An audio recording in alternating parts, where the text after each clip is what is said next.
In the quiet heart of Rîmetea, a small Romanian village carved into the limestone cliffs of the Apuseni Mountains, life moved like fog, slow, soft, and familiar. Elias Stan was born there, a boy of few words raised among sheep, cold stone paths, and long silences. People in Rîmetea didn't dream big, but Elias did. Every night he'd lie in the attic of his family's crumbling farmhouse, staring at the cracks in the wood, imagining something more. Lights, crowds, stories, life beyond the peaks. And when his mother died, leaving behind a folded map and a note that said, "Don't rot here," he knew it was time. Elias took a battered bus down winding mountain roads, through the Carpathians, toward the only place that ever felt like a possibility, Bucharest, the capital, a chaos of concrete, history, and neon. The city overwhelmed him, skyscrapers piercing the sky above, trams screeching through the Union Square, and strangers brushing past without a glance. He found a room in Lipscani, the old town. Crumbling walls, mold in the corners, but it was his. He took work wherever he could. Deliveries, dishwashing, cleaning shops that smelled like ghosts. That's when he met Celeste Ardelean. Her bookstore was hidden behind vines on Strada Domni. The sign was nearly illegible. Antiquités și povești. Antiques and stories.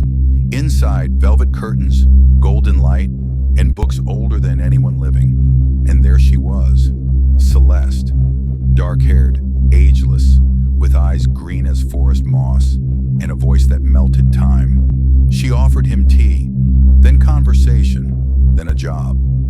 Elias returned each day, dusting shelves, organizing leather-bound volumes, listening to her voice.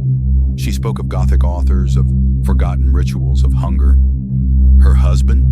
She said he traveled often. Business in Bucharest. Nothing more.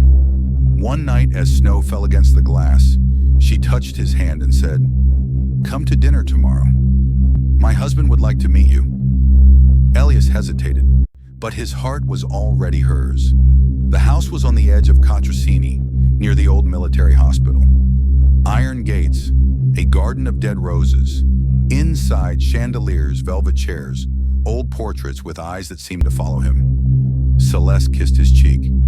"You look perfect," she said. Dinner was served. The meat, dark, tender, exquisite. The wine, deep red and endless. And there sat Dorian, her husband, tall, polished, smiling like a priest at confession.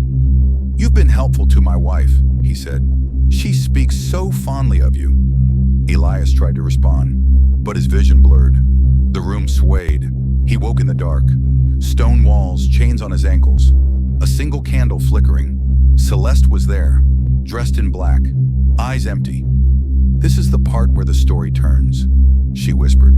"We've done this before. Many times. I charm. He prepares. Together, we feast." Dorian entered holding a knife. "It's tradition," he said. "The flesh of innocence. It keeps us alive." Elias stopped breathing, but not thinking. He didn't scream, didn't beg. He remembered how wolves survived the winter. For days he played the part, broken, trembling, docile. They fed him, laughed, grew careless. And on the sixth night, when Dorian brought food alone, Elias struck. The chain he loosened became a weapon. The blow, quick, brutal. Bone met stone. Dorian collapsed. Celeste screamed. But Elias was already moving.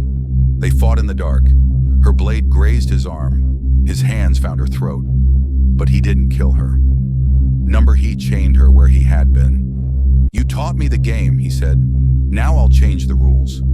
He burned the house, the bookstore, left Bucharest in smoke and silence. But the city never forgot him. Sometimes, people still vanish in the old town. Tourists, students, lovers chasing secrets.